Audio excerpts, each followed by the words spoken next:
Yes, folks, what is good? We are here for the UKIE finale for 2022. I'm Look Fat. Of course, we've got Spider and Regenix. the North are commentating the finals. It's crazy. Because we couldn't get The into the North is bracket. But that's taking fine. over. Don't worry about it. It has been a killer event. Of course, started off with New Era 3 yesterday. We had a lot of people entering that Arcadian. It was a fantastic event. 4 seeds got through from that event. Only one remains in streaks in loser's side.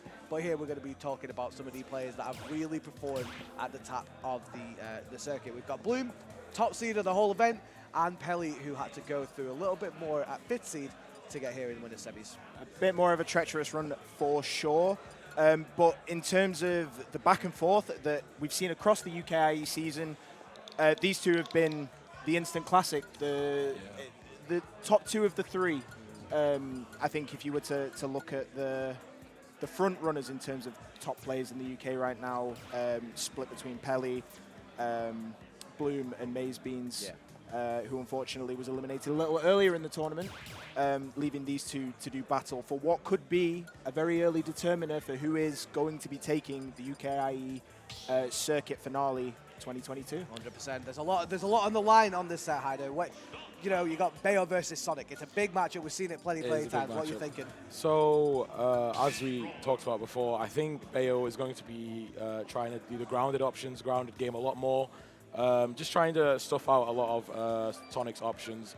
But there also can be the other way around, where Sonic is going to be a lot more aerial based, trying to stuff out ABKs, anti-air, stuff like that. And it's going to be got a lot of stuff. Well, never mind. Oh, well. Our entire plan has been thrown through a loop, as Pelly will be starting with the Mii Brawler. Of course. Excellent start. Well, it's an interesting one. I guess in terms of set record, it is Bloom that has the record, I would assume, in this situation. So, you know, Pelly maybe has something a little bit in the locker that he's thinking of here. Yeah, and obviously, I think it is a known thing that Pelly has had the Mii Brawler for a little while. I think the only time it's debuted before this may have been boss battles. Correct me if I'm wrong. I think so, yeah. I don't think it's had to make an emergence since then. But it is out there. It is very capable. And it could present at least an unforeseen threat, as it is right now, as he is racking up that damage. Yeah.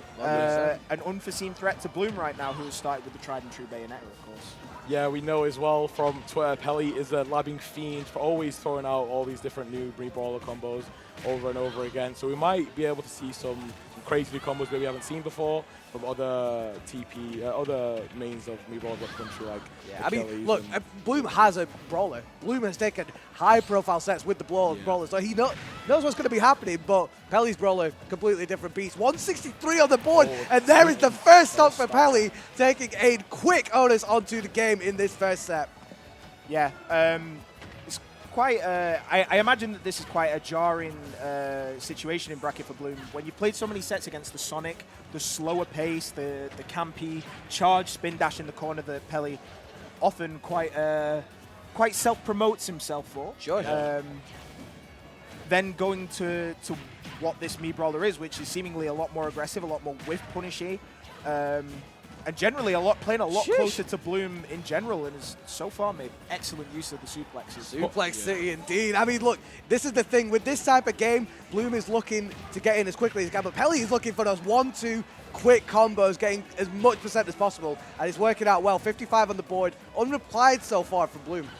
Yeah. Pelly's putting a lot of work with this Mii Brawler. Usually the Sonic, I think Bloom usually has the set counter and usually takes the set most of the time. But this Mii Brawler is showing a different story, taking a big lead already and taking to the edge guard situation. What's the option going to be coming off the corner? Just opting for an aggressive option. Yeah, good choice. The aggressive options off the ledge. Pelly's just making sure that he's always throwing in air, throwing a back air in that situation to make sure that Bloom is checked on those aggressive options from the ledge. You cannot jump, you cannot crazy. be throwing those back airs, you cannot be throwing out those ABKs. Bloom finally gets it. Bloom responds quickly to take the first stock and has a big deficit to work up in this first game. It's a tough one, isn't it? Because, like, you know, Brawler, you know what Brawler does, right? You're looking for ladders, you're looking for kills off the top. And Pelly's been getting kills at pretty good percent. Bloom cannot be letting Pelly live to 170. It can't happen over and over in this set. And again, we're back to this same ledge again. Pelly's ledge trapping, slipped up, just gets away with an F tilt here, and Bloom is going to reverse that straight into the ABK. Not actually be able to capitalize. Pelly Yeah. managed to make it to the platform. Pelly's there trapping a lot more reactionary than what he usually does with Sonic. Usually preemptively throwing out options like F smashes, throwing out preemptive nairs to get them in hitbox. But the major change of playstyle is really weird for Bloom to get used to.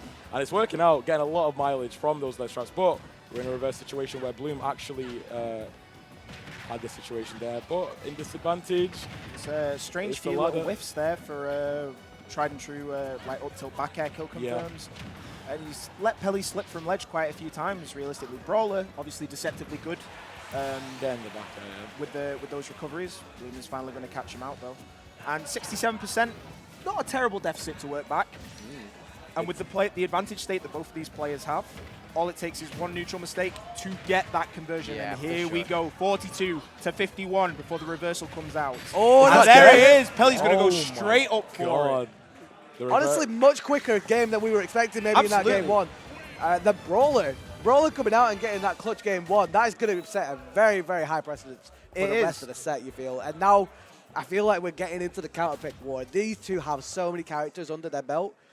I don't know what we're going to see from Bloom. We're going to see the Bayo again, or we're going to see a little bit of a change in play. We do know that Bloom does play Joker, and Joker is one of is a Mii Brawler, a matchup that struggles with a lot. But I think they've just locked in. We'll see in a second what we've got. No, just sticking with the main, sticking with the Bayo. And to be fair, I don't think that's too terrible of a choice. I think that game one started off, you know, a bit of a struggle.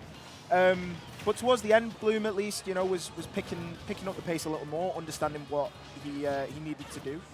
And I think just maybe going in with the mentality of there's a few little things to change play-wise, and it's already seen as the polar opposite is occurring in this game compared to the last one. And I think the dynamic changes very, very quickly, right? In that Bloom getting that early combo percent, even though you might not see the kill for a while, now it incentivizes Pelly to approach, which becomes a completely different ball game when you're playing against Bayo, right? Yeah, for sure. You are playing into a character that has some of the most ridiculous whip punishing in the entire game in a lot of respects. Oh, speaking of whip punishes, we nearly got a ladder. We nearly got good air dodge there from Bloom. One advantage state is all Mii Brawler needs to take that stock. 60% as well, prime percent for Mii Brawler combo through just to get those landing up pairs into the up B. But this might be death. No, barely living. Perfect DI, perfect DI. 190 out of 1 on the board. Oh, reading the burst option from the ledge. Really well played from Bloom, just getting that jab to finish the stock. And now it becomes infinitely more difficult for Pelly because now Bloom can do so many. Oh my God, is that dead? No. Could be dead though. No jump. Oh no, still had the jump. But yeah, this is a very, very difficult game for Pelly now because now with the approach inside of things, Bloom can really just take his time with all of this. And you can see how much already the game's been slowed down from Bloom's end. He's quite happy to contently sit there, dash back, crouch, make sure every time that Pelly wants to approach, if he does an unchecked button, he's getting hit with those space down tilts. He's getting caught by ABKs or witch twists every single time. Pelly at the ledge again, able to get there with an early up B. Really nice stuff, and the flip kick not being able to hit through the bats. I think what's been important to note in these first this first stock as well. Never mind. Gracious. Another sense of the heavens.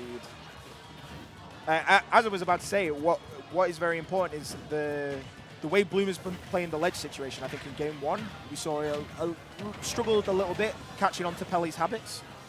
This game has been a lot more confident with the way he's spaced around the ledge, catching Pelly's bursts off the ledge, and has just been able to really push. Oh, he getting the game. 3 stock. As easy as that must. 3 stock. Yeah, for who? It is that serious. It is the UKIE winning semis, but 3 stock like that. Bloom must have so much confidence now, sticking with Bayonetta and just switching the tempo so much after game one and just getting a 3 stock as well.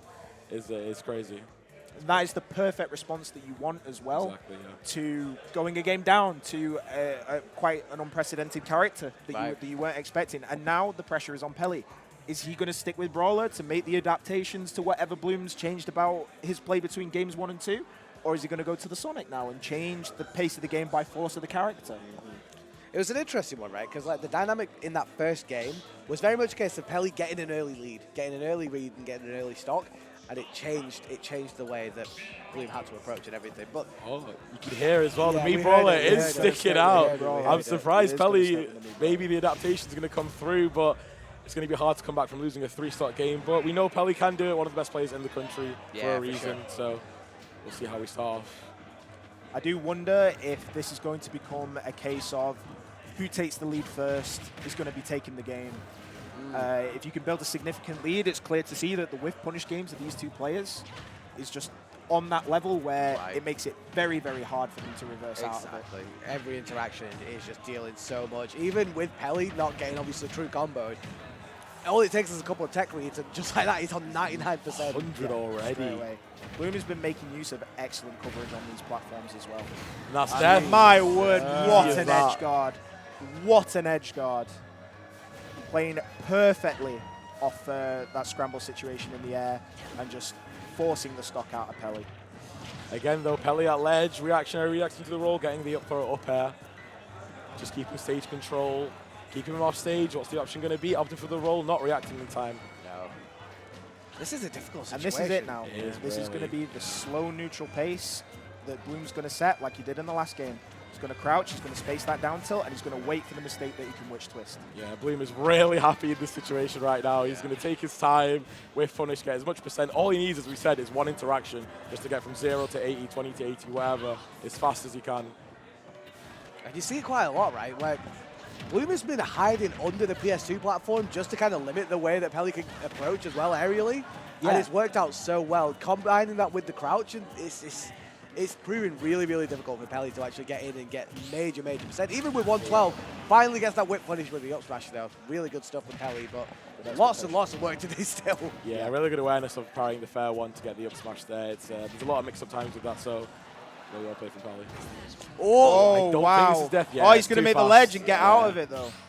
Just to go back, what was really important about those platforms is it limits the way that Pelly can use full hops, right? Yes, exactly. And being with Bayo's crouch as being as low as it is, he can pretty much safely cover every option. If Pelly wants to short hop and isn't spaced correctly, ABK is going to catch it. If he wants to approach on the ground, space down tilt's always going to be that check that he has to watch out for. And if he does anything that's unsafe on shield, you already know he's getting carried up towards that top blast zone.